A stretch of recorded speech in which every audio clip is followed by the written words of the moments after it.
Welcome back.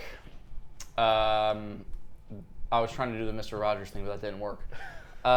What's up, guys? So we're back, episode 17. My name is Gunnar. This is my cousin Scott. Welcome to Gotham Graffiti Podcast. We got a good show for you today. Some workshopping before we get into the episode. We have decided a new format for the show.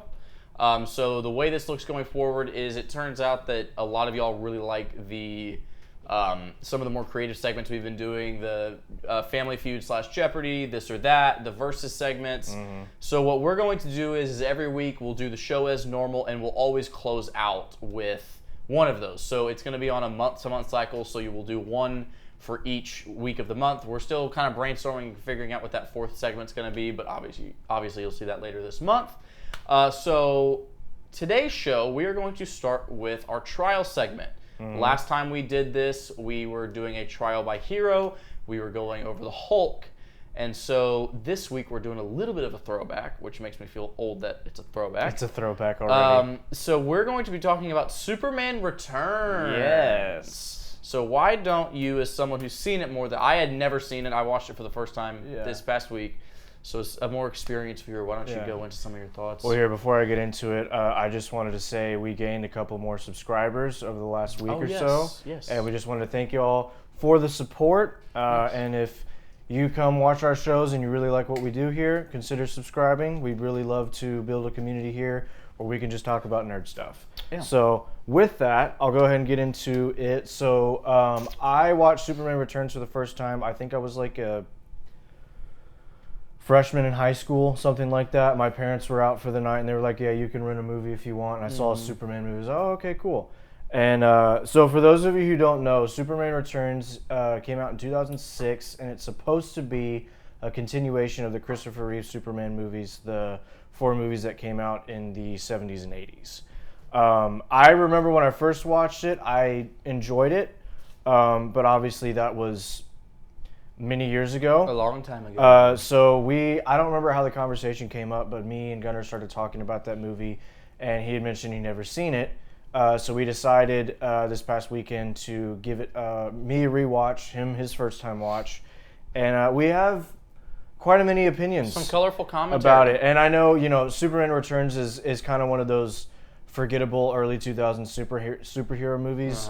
So we figured we'd kind of give it a little attention, even though some of it might not be. Because in a lot of ways, it is a cult classic. There are people that love that movie. So yes, and I do think there are some good things about the movie. So why do we do that? Why don't we go into our pros first? Okay. And then we'll address the cons. Yes. Why don't you give us some of your pros? So first of all, Superman Returns has some really good moments in it. The Superman saving people. Cats out of trees, saving people on the street. It's very short, but there's one where like an earthquake hits Metropolis, and he's able to like lift the Daily Planet. Oh, yeah, that's a cool and shot. There's some really cool shots and cool moments. The feel of the movie, and I know you'll probably touch more on this too. The feel of the movie is it still has its own unique style. You can tell they were definitely taking inspiration from the early Christopher Reeves movies, but it still kind of had its own flavor, so to speak. Some of the stuff with Lex Luthor, Kevin Spacey, he did a fantastic job as Lex Luthor. He's very believable. Separating the art from the artist. Yes, yes, obviously. We won't touch on that, but for those of you who know. But he did a really good job as Lex Luthor. He's really good at just like being really tactical and always being one step ahead of Superman and all of that, despite how it ends, which we'll get into here in a minute. Yeah. Brandon Routh, I think, actually did a really good job as Superman. I think he's not that he's overlooked now because he had that thing with the Flash crossover and he had a resurgence of some He had a kind. resurgence. He's kind of like similar to Andrew Garfield, where his movies didn't do so great, and then 10 years later, everyone likes his movies, and he comes back for like one more time, and everyone loves it. So, yeah. But he actually does a pretty good job of, being the more classic Superman that we remember. Obviously, he's not as good as Christopher Reeves, but he does a pretty good job. He honors the role. He honors the a good role job in at honoring Legacy. the role. Yes. Another really cool moment that I personally enjoyed was there's a scene where he saves Lois and a bunch of people on a plane. The scene might have been a little bit too long, but the visuals of it were pretty cool. Like he stops it from crashing in like a baseball, like professional baseball field, which was kind of cool to see. And then the whole crowd starts cheering. It was just kind of a cool moment.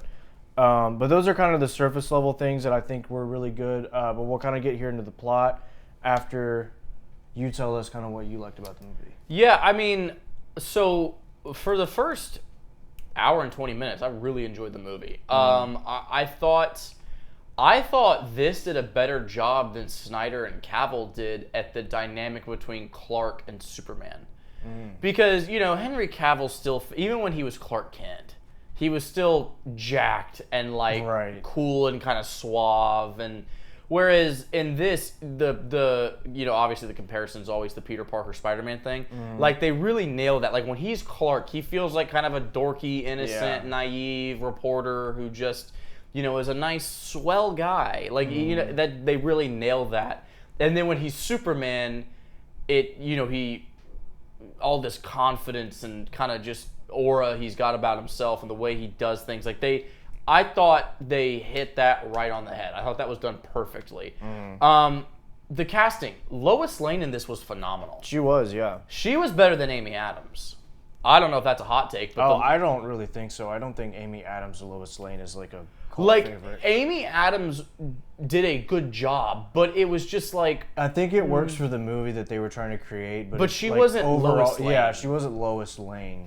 So yeah, for me, I thought the actor, I can't think of her name at the moment, but the woman cast as Lois Lane did a great job. Obviously, we touched on Kevin Spacey as Lex was great. James Marsden as the other love interest character was great.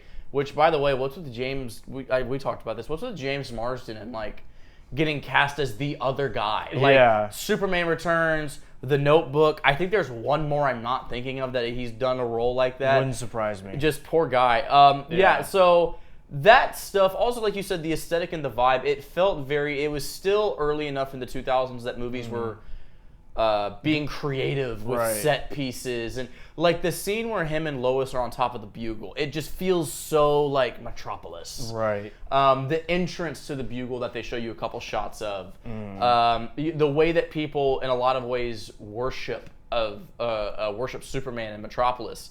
Like that scene where you talked about where they're on the baseball field and he steps out of the plane after saving it and everybody's cheering. They just really nailed the Metropolis and Superman relationship. I guess more so the way we were saying, they really continued the Christopher Reeve legacy as best they could in that regard. Yeah. And then, that's kind of all I've got for pros. Let's just get right into it. Right into it, yes. Hey, I'll just ask this. Why? Why, Bryan Singer? Why did you think that it was a good idea to have him go away for 5 years, come back? Lois Lane has a kind of husband now, basically like a common law husband. Right. Well, remember they're engaged and they're gonna get married, but she keeps putting it off. But I mean common, like they have a home together, they have a child, like they're common law married. Actually, I think that might just be in Texas. But anyway. And then, so they got a home, they've got a life together, and they've got this kid. And the kid's actually Superman's kid. And then Superman finds out and doesn't really care all that much. He kind of just is like, oh. Gives him a little speech and then kind of leaves. It's my kid. And then James Marsden's character is like also okay with the fact that she still loves I don't say this derogatorily. I mean this by the Webster definition. He was being a cuckold the whole movie. Yeah. That was just what was happening. I didn't understand that at all. Right. At all. So we'll go into a little bit. We just gave a rough shot kind of bit, but what were something specifically with that you did not? Well, that was my main thing, is that I think that a love triangle story could have worked in theory for Superman, because like like we said, he's been gone for 5 years. He comes back. Lois has kind of moved on. That could have been good in theory. I just think that the movie spent way too much time, and it took them focusing on that love triangle took away from other things that we could have seen. We could have seen more of Lex Luthor. We could have seen more of Superman doing other things. But then we had to focus on the fact that, does Lois love Superman? Does Lois love this other guy? She really loves Superman, but also they've got a kid. And it was just it was very strange. It was a very strange choice to make it a Superman movie. I think what should have happened, because at the end of the movie, there wasn't really a strong choice made one way or the other. Yes, she's still with the guy, but it's very apparent, obvious that she's still in love with Superman.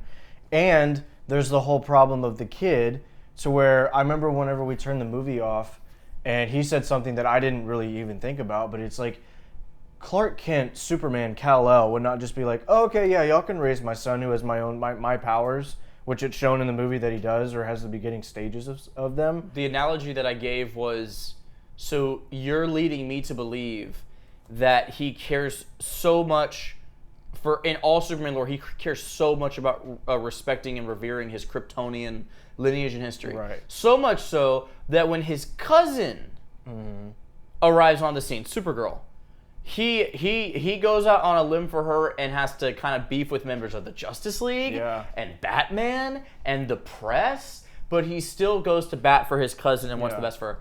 And so now you're telling me that he realizes he has a son who's half Kryptonian, and he's well, I guess, you already been with the guy for so long, I guess I'll just let that other man raise my Kryptonian son. Yes. Superman in any comic, animation, any other movie would never do that ever. Sorry, didn't mean to cut you off, just wanted to give that analogy. But yeah. That's essentially what I was going to say. I think as cheesy as it would have been to they finally get back together, that's what should have happened, because again, there wasn't really a strong choice made one way or the other. And from what I understand, there was a sequel planned for this movie, so maybe that's what they were planning on doing in the sequel. But because this movie did so atrociously at the box office, that never happened. So, but I just think that it was really sad that they decided to do that. Anyway, moving on from the love triangle, we can get because I remember you had some beef with the ending. After rewatching it, I remember I hated the ending. Yeah, I remembered some of the stuff that happened. I was that doesn't really make any sense. So here, I'll go ahead and let you... Yeah, the whole kryptonite thing. So, when Superman first gets to the Kryptonian island that has sprung up from the ocean... Yes. Kryptonite is, embedded in the soil of this island. And so, when he lands there, just him standing on top of the soil, the ground, whatever, he's, weakened. So much so that Lex Luthor is able to hit him in the solar plex, and he flies back. Lex Luthor starts kicking him in the gut. His goons beat him up, and then he stabs him with a kryptonite shard and throws him off the... Well, not to mention his goons that were there with him were able to jump him and just beat him down into the ground. He was some random guy. Yeah, stab him with the kryptonite shard, throw him off the side of this mountain, basically, in the middle of the ocean. He falls to the ocean. Lois Lane and James Marsden come and save him. Then he goes up to the sun, gets his powers back. Remember, they end up taking the kryptonite. They do take the kryptonite out. Yeah. He goes down into the ocean, creates a hole into the ocean floor, which, I didn't even address it at the time, but I was okay, that would have immense catastrophic events for the surrounding land areas, but nonetheless. Because we're probably, 100 miles off the coast of Metropolis right now? Maybe. And so he then goes down, comes up from the Earth's core, and starts lifting this island up from the base, where there's massive shards of kryptonite all doing this around him, and there's one massive one that's as far away from me and Scott to his chest. But he's somehow able to lift this island up and throw it into space. What? If they had done it one way or the other, it would have been fine. But it's very logically inconsistent. And I know you might be sitting there thinking, this is a comic book movie. It's not supposed to make sense. That's where you're wrong. There's supposed to be a logically consistent. With any superhero. Just any story, any fantasy thing that you're making, whether it's medieval fantasy storytelling or science fiction or superhero stories, whatever it is, there has to be, or even like Star Wars, there has to be a logically consistent way of thinking. I guess the movie has to go about showing power scaling and different things that work in your universe. So if Kryptonite in this universe, if he's standing or even just kind of near it, he's so weak to where mortal men can beat him up and stab him and throw him off the ledge like he's nothing, and then he comes back and lifts the entire island that is made out of kryptonite, and he's able to fly it into space. And yes, it does almost kill him and he has to go to the hospital, but he's fine after that. But still, the fact that he was even able to do that, the fact that he could do the action at all, it doesn't make any sense. And it might have, I've heard an argument before that it was willpower, and I'm like, I guess. But yeah, it's such a very big contrast just from what we saw a couple of minutes ago. And I think that's actually a great point you just said. 4 minutes have passed. Right. Like, it's not like this happened in the second act and he's coming back into the third act. He's had time to heal and all these things. Or maybe he flew into the sun, got some power, had a motivational. I mean, you heard his dad talking throughout the movie, but maybe if he went back to the Fortress of Solitude, had some talk with his dad. But it's been 5 minutes. It's been 5 minutes and he was just stabbed. Also, the whole you were just talking about the whole willpower idea. It's like, yes, there's those characters where it's like, Superman, Captain America, where you're like, when you talk about willpower, that give them the extra oomph against unbeatable odds. Right. If you see the visual of how much kryptonite is around this thing, it doesn't make any sense. It doesn't, Lex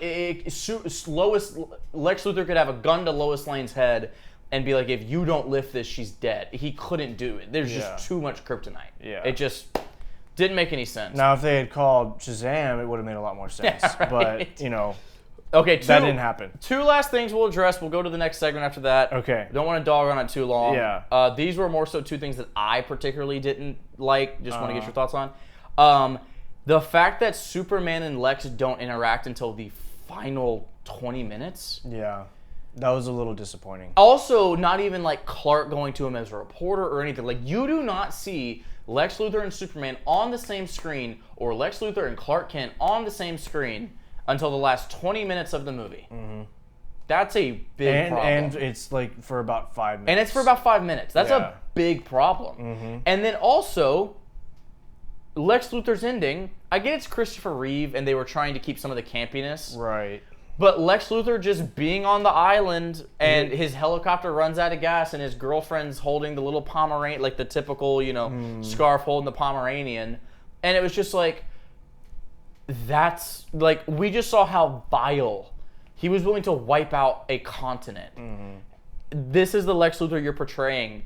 And your ending for him is, well, darn, guess we're stuck on this deserted island now, kitten. Yeah. And it's just oh, dude, come on, man. Mm-hmm. And then the only other thing was, I did not feel like we got to see Superman in action enough in this movie. Yeah. And there were some notable scenes, but I don't think that we really got to really see him being Superman for that long. Well, because even in the times he is Superman, he's also doing stuff with Lois, and he's talking to his kid.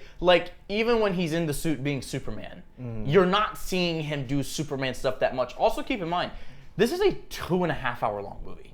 This isn't like a 2003 2-hour flat runtime movie with credits, where you're well, in terms of time, it makes sense. This movie's 2 hours and 36 minutes. It's the same length as an Avenger movie. Or BVS.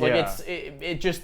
The time pacing, just a lot of it didn't make any sense. But all that being said, it's definitely worth a watch one time if you haven't seen it. At least once. It's worth a watch one time if you haven't seen it. It's just a piece of Superman lore that, if you're a Superman fan, you should go watch. Or if you haven't seen it and you're interested in it, go give it a watch. But we'll finish out with this and we'll go straight into the read of the week.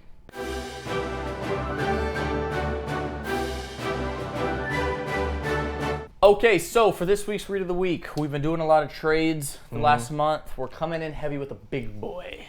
Big, thick book. The Aquaman Omnibus by Jeff Johns. I freaking love this thing. This is in my top 5 Omnis in my collection. I don't say that just as an Aquaman fan. It's so good. It's so good. It's also, in terms of Omnibus, it's not that thick. Like it's a smaller one. I believe it's only, what is that? Oh, it's like dust. Sorry. It's only like 600 and some change. Like, it's not where, a lot of Omnis are in anywhere between like 800 and 12. It's not like the Infinite Crisis where it's like this No.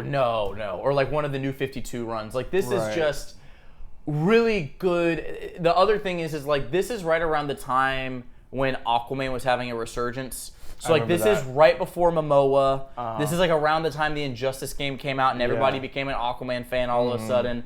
Like, this is Aquaman being a bad MFer. Like, it's just, it's so cool to see him being taken seriously, see his world taken seriously. Also, the art in it is absurdly good. Probably one of the most popular shots of Aquaman is the shot where it's him standing in also the Throne of Atlantis lore is in this.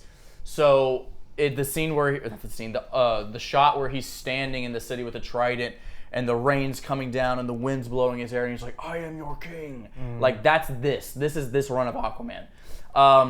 You get really good Black Manta stuff in here. You get really good Justice League tie-in stuff in here. You get to see him and Batman go, like, throw hands in this. The stuff with Ocean Master and just, like, Atlantis. Like, you get to really explore Atlantis in this and the ocean. You see a lot of times in Aquaman stories where it's like, all right, we're going to spend 20 minutes in Atlantis and then we're going to the surface to do whatever. Not in this. You get to see him and Mira, him as the king and as a government and, politician, basically. You see just all those different sides of Aquaman, and they're not just grazed over. They're taken seriously. They're given their time to, pan out and really pay off, as well as if you're a fan of a lot of the side characters in Aquaman, they get their time to shine in this as well. If you're a Mira fan, Mira's great in this. You get to see even Mira's world. So you deal with a lot of where Mira came from and her father and his army and all those kinds of things. The only con to this book is it ends on a cliffhanger and it was never picked back up.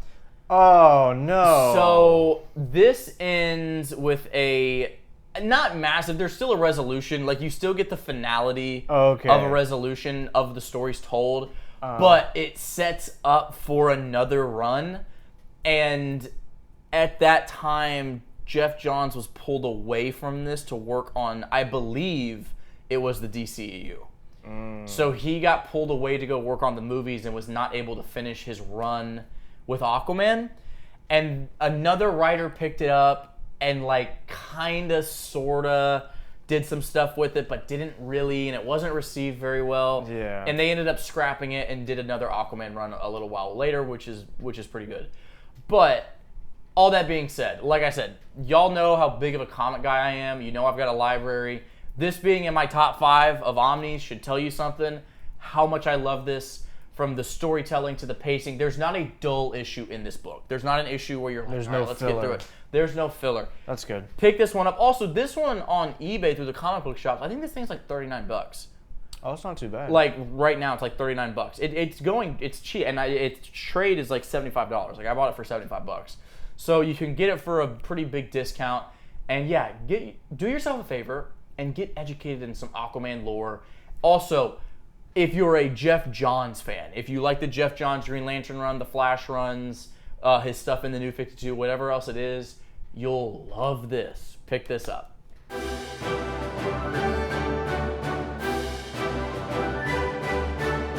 Okay, welcome everyone.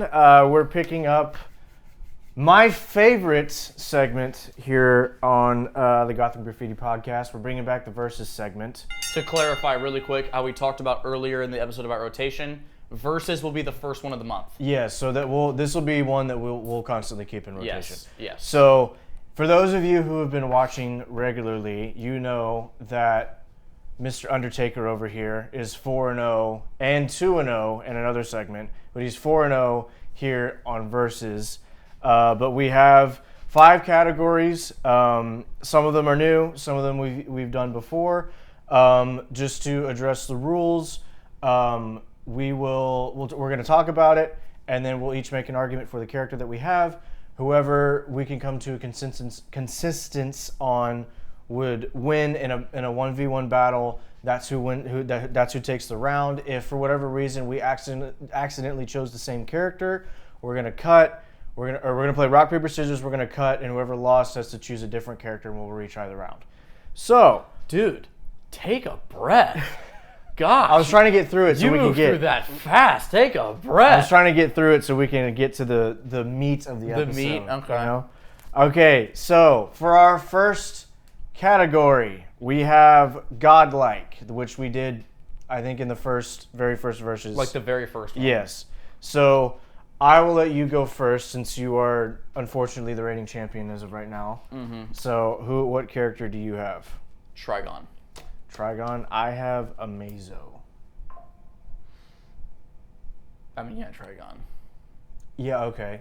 I'll go ahead and make an argument for it. So, the reason I picked Amazo is because now if you're going off By the way, that's a good pick. That's a sleeper pick. Yeah, that's a good pick. The reason why I picked Amazo is so if you're going off of Amazo like when he's first created, I would 100% agree with you that Trigon would win. Okay. However, the Amazo I'm talking about is the Amazo that has already fought the Justice League and has acquired all of their powers. Now, I do know that Batman and Nightwing were able to beat him, but a lot of the times that was just because Batman was able to outsmart and knew how the Amazo technology worked. But if you watch... He has the same weak points as a human being. Yeah. So, but if you watch, if you see some Amazo in the comics who already has the powers, if you see Amazo in the Justice League TV show, the Justice League can't really beat Amazo unless Batman usually comes up with something up his sleeve, whether it's he brings kryptonite to the battle, he finds some weak point that he already knew about previous Justice League members. Mm-hmm. So I do know, if we're kind of doing this to be fair, I do know that the Justice League, in theory, could beat Trigon. So if we're doing that, and if the Justice League can beat Trigon, but the Justice League, in most circumstances, can't 100% compete physically with Amazo, I would have to pick Amazo. Well, then, so I would have to ask a question. Would you? So you're saying, if you base our battle off of the Amazo, like when he first comes off the line in the factory. I get you're not saying that. So okay. You're saying in your pick, you're it's saying an experienced Amazo that has the powers. Okay. So I don't have an issue with that argument. Okay. What I would say is Trigon is a old god, and a lot of the times that Justice League beats Trigon, it is with the help of Teen Titans, who has his daughter Raven, right? Which is like his one weakness. What I would say is more than anything, just his size. In right. that he can blow up to be the size of a skyscraper, and as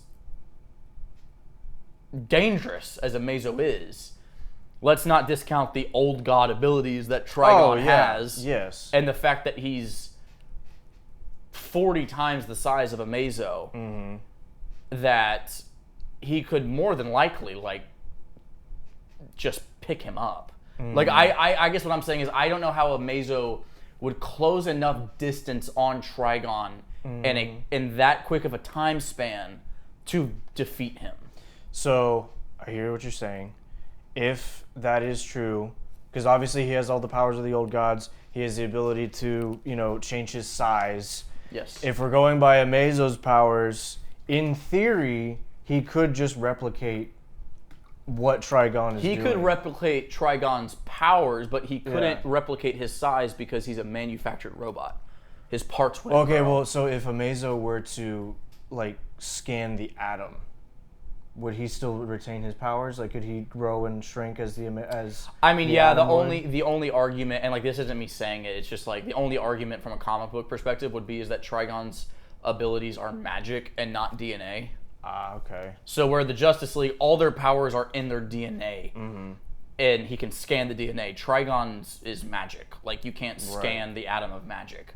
So, like, if he were to scan Constantine or Zatanna, would he not be able to replicate their powers? Well, because Constantine, yes, because it's in his DNA.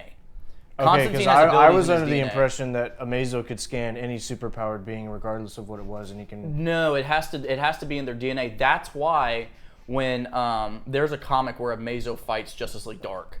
Okay. He's able to scan Etrigan and like Swamp Thing, but like he can't scan Zatanna. He can't scan Dr. Fate because it's like, especially Dr. Fate, it's all in the helmet. Okay. So like if he doesn't have the helmet, he can't scan it. Right. So then, I'll do this as the champion. I think you have a valid argument. Okay. I ask you. I'm fine with giving you this. Okay. I ask you if you were reading a comic and you're saying. The Amazo with all the abilities, and I'm saying like an amped Trigon. Yeah. Who would you pick?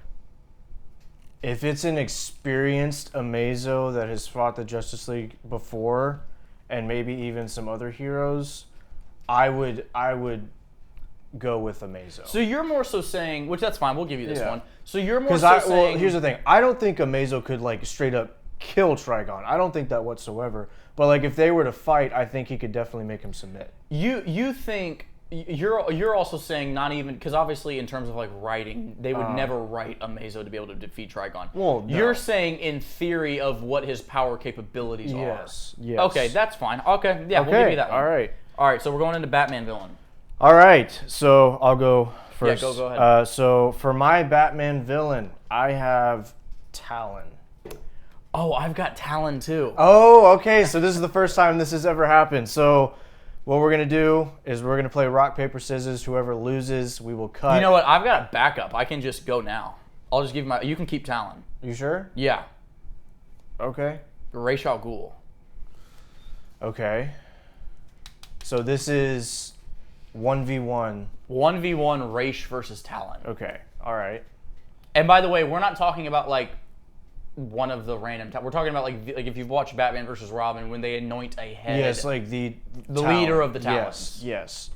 Okay, I'll let you go ahead and make your point for. I mean, my point would just be, as skilled as Talon is. I mean, Ra's al Ghul's been alive for 700 years. Right. He's fought everybody. And there's iterations where he does defeat Batman. Right. And there has been iterations where Talon maybe beats Batman in a fight, but not to a point of where the fight doesn't continue and Batman ends up winning. I would also say that when you get into Raish's like rage and he activates the Lazarus in his body, I think Talon would have a pretty hard time fighting that. Okay, here I'll ask you this because I definitely see where you're coming from. Does Talon have the ability that the other Talons have where he just straight up can't die? Not the leader, no. Not the leader? No. Okay. Because I do know that Talon has beaten Batman before, and I do also know that Ra's al Ghul has beaten Batman before. I don't know. I don't know if I know enough about Talon to also, like, truly... it's not that they can't, because they're undead. It's not that they can't die. They just keep reanimating, right? Yes, unless like where Batman like severs its neck and like it's lost its spinal column and they can't. Oh, and they can't regenerate? Yes. Okay. I don't know. That might be a tough one. Because I'll be honest with you, and this isn't me trying to take one here. Right. As the purist, I don't think Talon has a shot against Right. Ra's al Ghul. Well, because on one hand, I'm like, well, Ra's al Ghul definitely has the experience and all of that, but I also know that Talon can be just an absolute physical unrelenting specimen. So like, I feel like I would have to give you that one. Just if you go just off of experience alone and the fact that he has a Lazarus pit, I think that would give him the edge over Talon. Yeah. So yeah. Okay. So all right, 1-1. All right. Mercenary is our next category. My mercenary of choice is Black Manta. Interesting. I have Sabretooth. Ooh. That's an interesting matchup. Ooh, I'm such a diehard fan of both. I have a hard time picking here.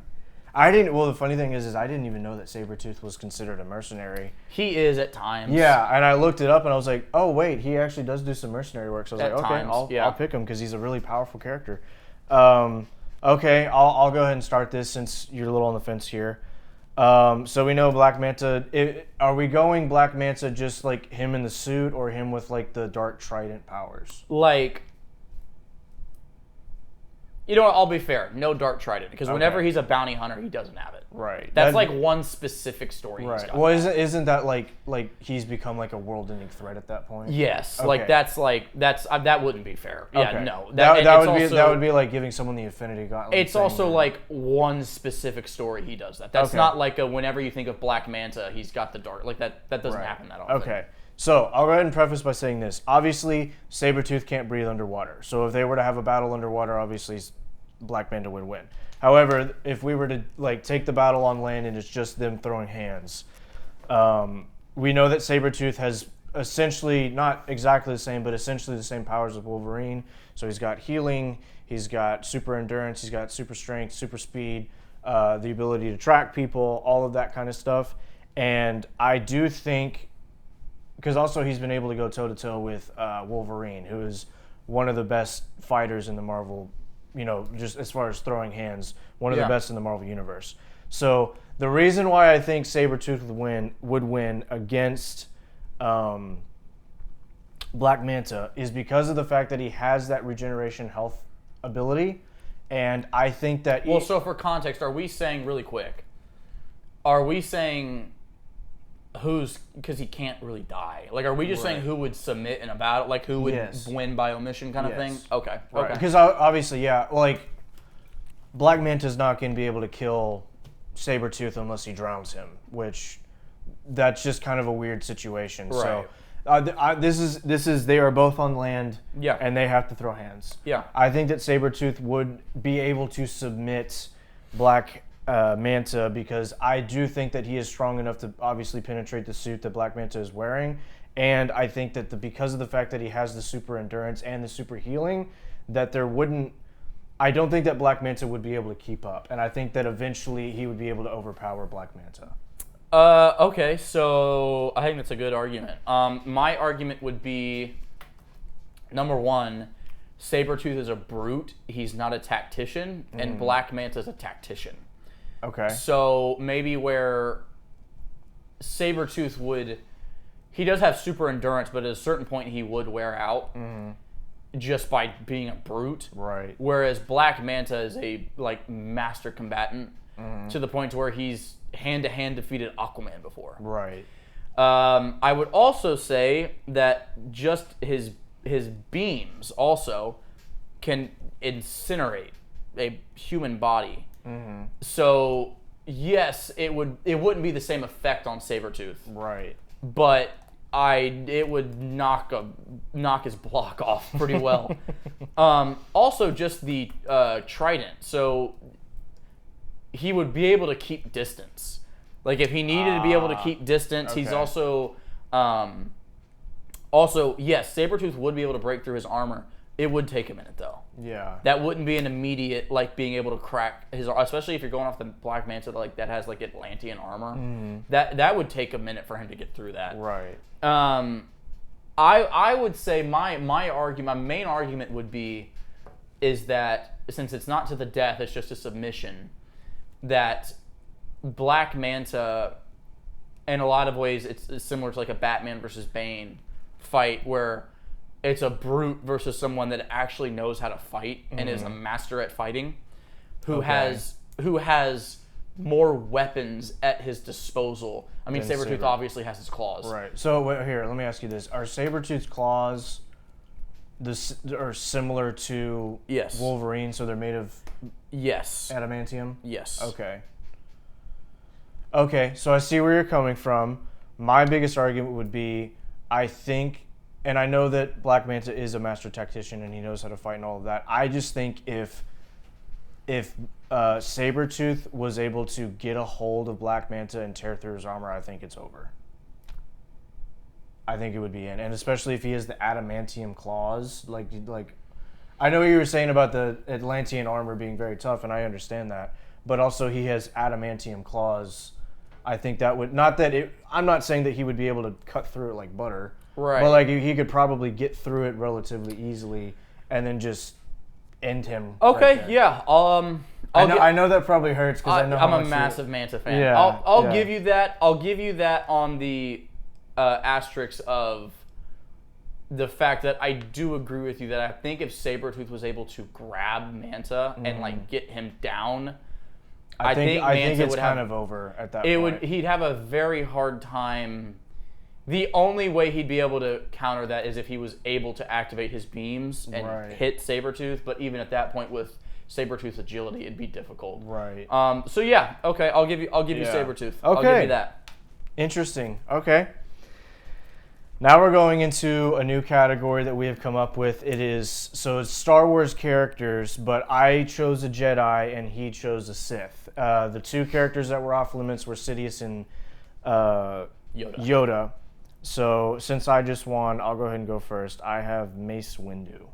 Ooh, okay. I've got Darth Revan. Darth Revan. I knew you were going to pick someone in the comics, not in the movies. That's why I was like, I don't know. I'm more of a Star Wars comic reader than a watcher. Right. So yeah, I know who Darth Revan is, but I don't really know enough of him to. I know that he's able to like. Correct me if I'm wrong. Is he able to like bring down like ships with the Force? So I'll be a little bit fair here. Yes. So like, if you played the original games with Darth Revan before he was Darth Revan, he was able to like bring down cruisers. He threw Obi-Wan Kenobi into the exhaust of the Millennium Falcon. Right. Like he did outlandish things Now, that wouldn't really happen. To be fair, I do know that is not canon. So what I was going to say, I'm going off when they made him canon. Okay. So Starkiller isn't canon. Darth Revan is. Right. And when you go into Darth Revan, and I say this as much as Mace Windu is my favorite Jedi. Right. I think he'd have a really hard time fighting Darth Revan. I think he'd have a really hard time. I do somewhat agree with that. The only argument that I could possibly come up with is I don't know really any prominent Jedi from the High Republic era. So I think if you were to have a High Republic Jedi versus Darth Revan, I think that would be a different conversation.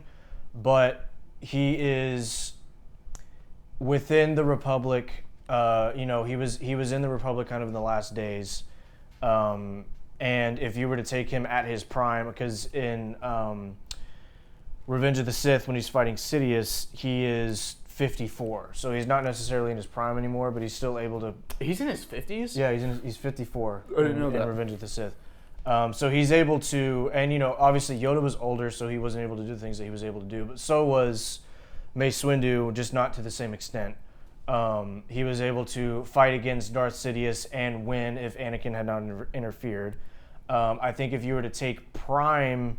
I mean, we even see it in the... we started watching the 2D Clone Wars animated series, just how much of a... Number one, his agility is absolutely unmatched. Number two, just how much he's able to throw hands with... I mean, given he's fighting droids most of the time. But even so. And a lot of the times when you go back and you look at the power scaling, unless you're looking at one of those fake websites, which they'll put Rey Skywalker above everyone else, which I think is... You're getting money from Disney, we know you are, just admit it. But if you go and look at the actual power scaling, it almost always goes Yoda, Mace Windu. So that would be the only argument I could come up with. Yeah, I mean, I got it. I know Mace is crazy powerful. I mean, in our Jeopardy segment last week, I thought Mace was the most powerful Jedi in his prime. It was Yoda. It was Yoda. Yeah. I mean, just knowing what I know about Darth Revan and knowing what I know about Mace Windu, Mace would have a really hard time. Yeah, unfortunately, I think I'm gonna have to agree with you there. Okay. As much as I don't want to, because that's the Star Wars segment. So yeah, you lost your home turf. Well, I know, because I was sitting here. I'm like, I know for a fact Gunner's gonna go for one of those like outlandish characters that are not in the movies, but I cannot think of anybody bread and else. butter, man. Yeah, I could not think of anything else. Mace was a good pick though. Like had I picked anybody else, right? Because like, I was thinking, I was like, you're either gonna go Maul, Darth Vader, or some other character. Yeah. In the Legends comics or whatever. So, All right, so 2-2 going into the last round. Okay, so our final category here is magic characters. Mm-hmm.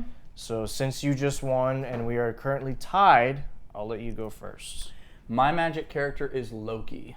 Loki? Okay, my magic character is Shazam.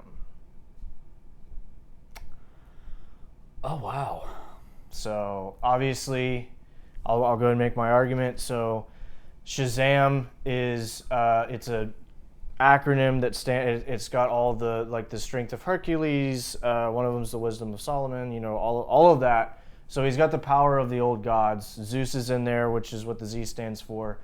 And not only that, he's able to go toe to toe on multiple occasions with Superman, and at sometimes he's able to actually overpower Superman and win, due to the fact that not only does he have the super strength, the flying, the super intelligence, and all of that, but he does have the ability to control lightning like Zeus does, and the magic abilities of some of the other old gods. So that would be my argument in the fact that if Loki and Shazam were to throw hands, I would 100% put my money on Shazam.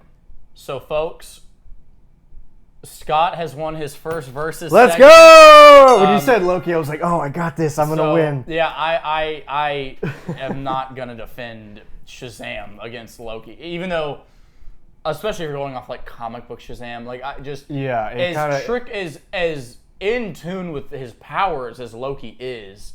I mean, Shazam would just be he'd be outgunned. Yeah, it wouldn't be a fair outclassed. fight. I mean, because Yes. also, I'm of the mind that I think Shazam could beat Thor. Hot take. Oh, I think he could too. Yeah. So hey, I know we'll he's have to clip that. yeah. I know that he has 4, but now we've The officially streak has been broken. The streak has been broken. We've gotten my first win. So we'll now be starting the battle to tie and overtake. So thank you so much for watching this edition of the Gotham Graffiti Podcast. Finally got our first win. We're really excited about that. Or maybe not so much for him, but No, I'm as bitter as it is to lose. I'm happy you won because I don't know if your morale was going down going into these segments. Yeah. And so I'm glad you got a boost in morale. Well, yeah, no. Before we started filming, I was like, if I win, especially after the Family Feud segments and winning both of those, it's nice to see your morale pick up getting that win. We got it. All right, so for those of you who have not subscribed, please consider subscribing. We really want to make a fun community here where we can just talk about nerd stuff. If you like the long-form content that we do here on our podcast, come hang out with us. We usually post videos on Thursday evening to Friday morning, just depending on when we get them out.